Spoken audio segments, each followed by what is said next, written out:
pleased to be joined on tonight's show by the branch executive of the YMCA here in the city of Elizabeth on Madison Avenue, Mr. Bill Butler. Bill, welcome to the show. Thank you, Mayor. It's nice to be here. So, Billy, since you're like a rookie and a new guest on the show, we always ask you to tell our viewers a little bit about yourself first. Okay. Well, I'm new to the area. I just started May 6th. Prior to this, I was the CEO of the YMCA of Salem County, which is the southwest county in New Jersey. And prior to that, I had done that for 2 years. And prior to that, I had lived in Philadelphia for about 15 years, working for a large nonprofit that was connected to Boys and Girls Clubs of America. I have a 3-year-old daughter in terms of family. And in my spare time... If you feed them, they grow up to 13-year-olds. I know. I have a 13-year-old, so... They grow so quickly, too. Yeah. And in my free time when I'm not at the Y, overseeing that, I really like to play music, so I'm trying to find ways in the local community to find and connect with other musicians. So are you a South Jersey guy or a Philly guy born I am basically a Philly guy, yeah. Philly guy, yeah. You're an Eagle fan? I am through and through. Yeah, through and red through. And white, huh? Green and white? Green and white. Green and white for the Eagles and red and white for the Phillies? It's going to be very interesting during football season this year. It is, yeah. There's a lot of Giant fans in this neck of the woods. I know that, I know yeah, that. So, yeah. It'd be fun to listen to you guys go back. I'm not a Giant fan either, so it'll be fun to watch you. And Bill, college, did you study? Did you want to work in nonprofits? Is that actually my degree? I sort of fell into it by accident. I have a degree in technology, and I had also worked in the private sector in technology. My degree is actually half business, half technology, and I just happened to fall into a job teaching computers in West Philadelphia, and loved it. Loved the mission and loved the work. And over time, just kept working my way up that organization, became their technology director, and then switched over to operations and became a branch executive director for that organization. And I made a commitment to nonprofit work because I really like it, and saw that there was an opportunity in the YMCA. It was an organization that I was familiar with as a youth. I used to go to the YMCA, and when the chance came up, I took it. So Salem County to North Jersey, there's always that. If you're not from New Jersey, once you get over the Raritan Bridge, there's a difference that people always seem to highlight in the reporters. And so, what are your quick thoughts coming from Salem County to North Jersey? Well, I'm more used to an urban environment. When I worked in Philadelphia, I worked in North Philadelphia and particularly in West Philadelphia. So this is much more reminiscent of that area that I worked and lived in. Salem County was interesting because it's very rural, a lot of wide open spaces. When I interviewed for that job, a funny story, just to get a feel for what Salem, I didn't know anything about Salem County. The board member who interviewed me said, "Why do you want to come to Salem County?" And I said, "Well, I want to be a CEO of a YMCA, and I'm willing to move for that opportunity. I'll even move to Arkansas if I have to." And he said, "That makes sense because this is kind of like the Arkansas of New Jersey." So that was an interesting way to handle that question. Yeah, it was different. But I loved my time in Salem County. I made a lot of really great friends, really great people down there. We had an incredible Y that was the foundation of that community. It had been started by DuPont and did great things there, and I'm looking forward to doing the same thing here. It's a similar situation where you have a Y that is rooted in the community, that's been here for a long time, that means a lot of things to a lot of different people. So that really energizes me. So how'd you get here, Bill? Did you see a notice in the paper? Or did you know somebody that was looking, Crystal? Or yeah, so Crystal Kennedy, who is the CEO of that Y, because I was also a CEO, we would sit in a lot of meetings together, and we got to be friends, and she's very well respected, both inside the Y movement and outside of the Y movement. And I had a relationship with her almost as a mentor-mentee, where she was mentoring me, and eventually it came to pass that there was a position open, and she patted me on the back and said, "I really like your style, and we have a building that has huge challenges that I think you would be uniquely fit and situated to attend to." And I came up and took a look at it and loved the building, loved the staff. I thought the community was also really interesting to me because it's so diverse. And I was happy to take her up on the opportunity. Now, Bill, YMCA is Young Men's Christian Association or Academy? Christian Association. So a lot of viewers, the Y, people don't even know what it does anymore. I mean, years ago, the Y was a gathering point. So the Y has now moved into housing and a lot of different areas. Maybe you can tell our viewers from your perspective, what does the Y do these days? So the YMCA the mission hasn't changed in over 160 years. We put Christian principles into practice, building healthy mind, body, and spirit. What we've done is we've said to do that mission, we need to focus on three things. And we focus on healthy living, we focus on youth development, and we focus on social responsibility. For our YMCA here in Elizabeth, that looks different than it may look in, say, Salem County.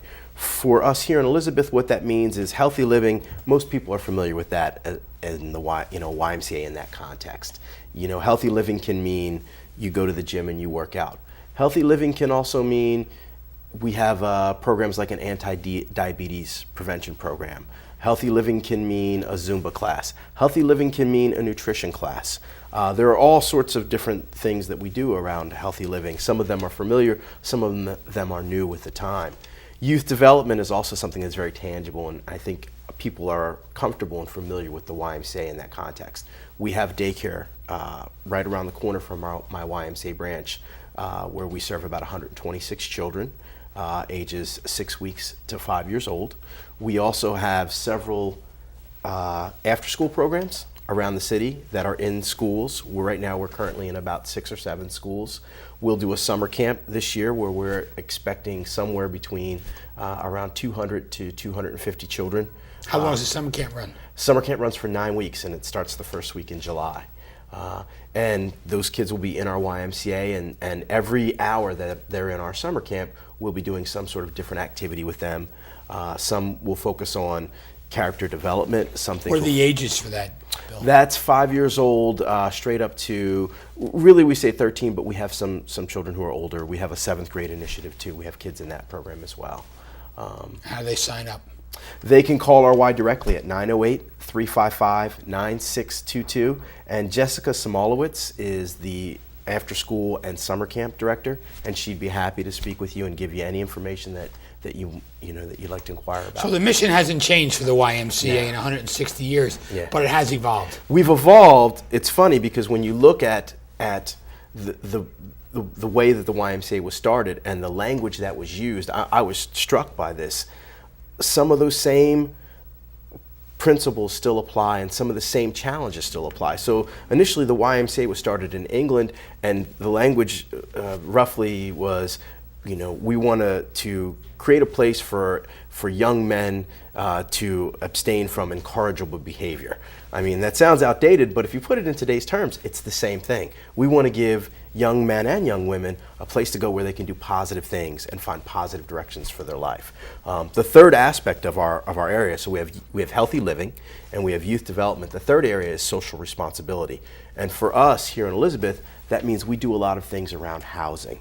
And we help particularly with what's called transitional housing. And this is for people who are usually at one point homeless and are trying to reclaim their lives. And they may be overcoming barriers like addiction or even domestic violence, or they may have had long stretches of unemployment. And it's really for them a turning point where they can start to reclaim their life and get back to finding a job, reconnecting with their family, and just completing the path that they were initially on.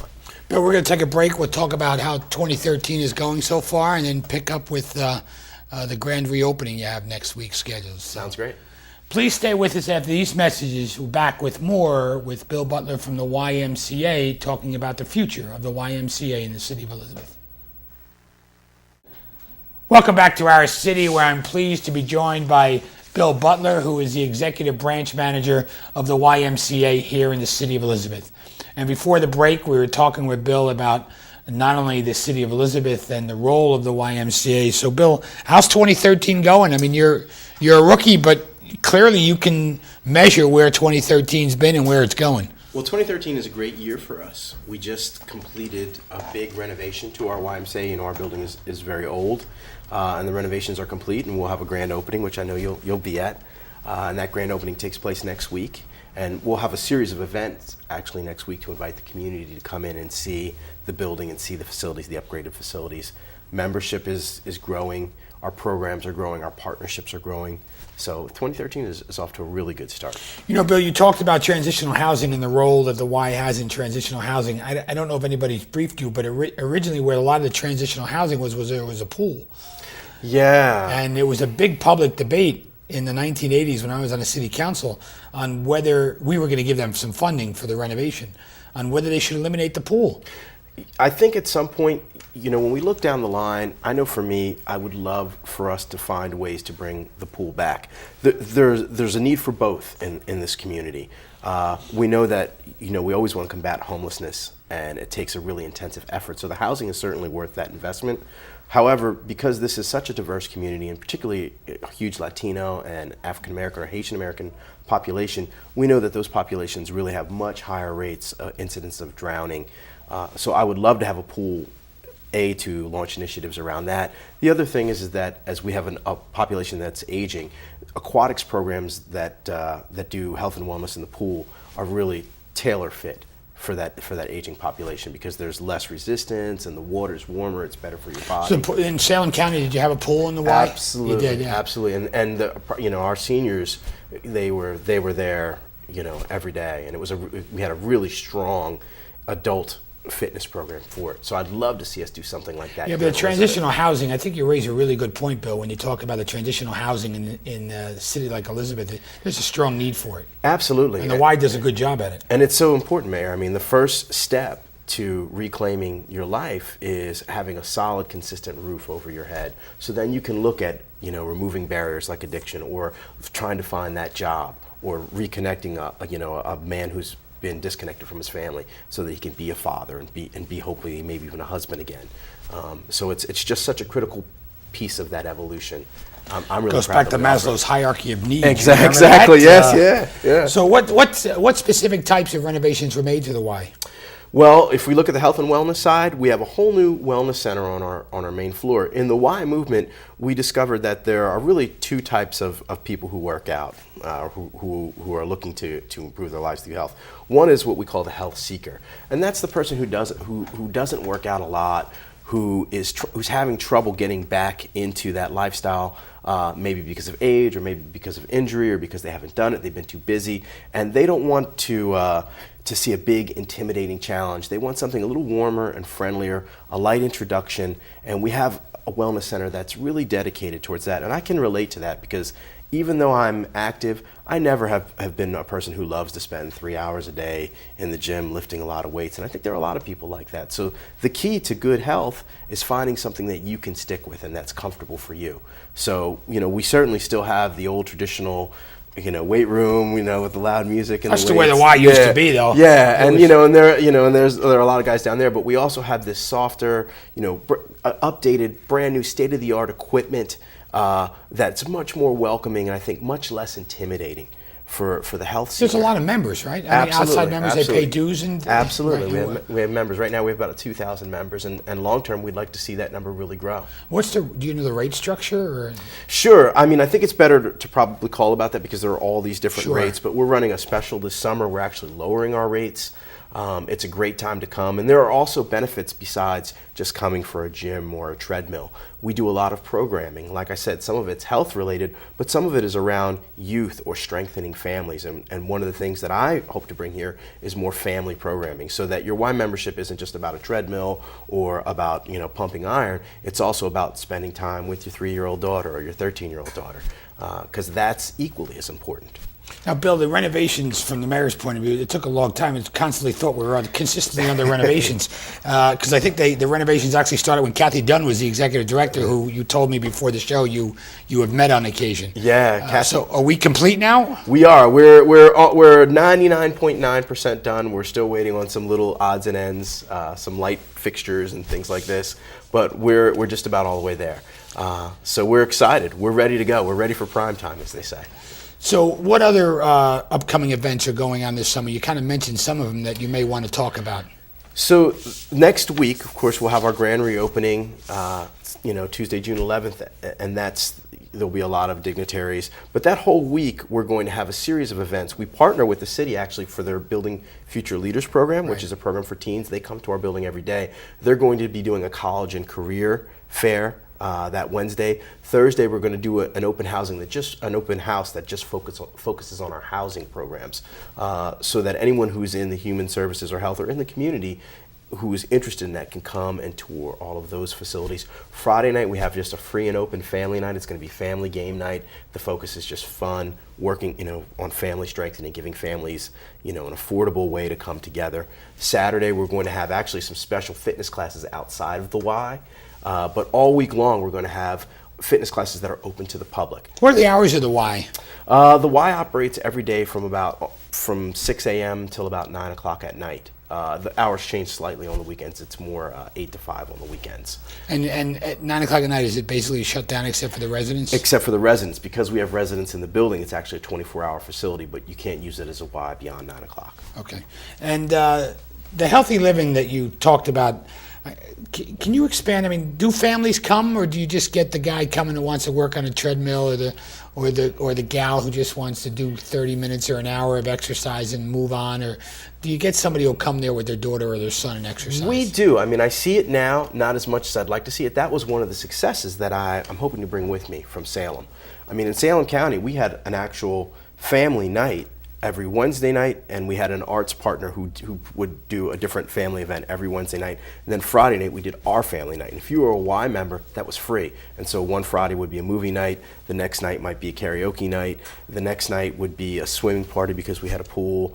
We did all different kinds of events, and that's an area that we're looking to grow in, so that when the vision is that when you come as a family, maybe you want to go and hop on the treadmill, maybe your wife wants to take a yoga class, and maybe your daughter wants to go to like a teen choir class that we may have, or there may be things where we have programs like Adventure Guides where you and your daughter come together, and it's specifically designed for you to spend quality Seems to me time the together. Logistics of this is going to be pretty, putting all this together, It is. takes a lot of coordination. It does. It takes time. It takes coordination. It takes time to build. Right. But that's something that we're absolutely committed to. When does the summer registration begin? Summer registration is starting right now, actually.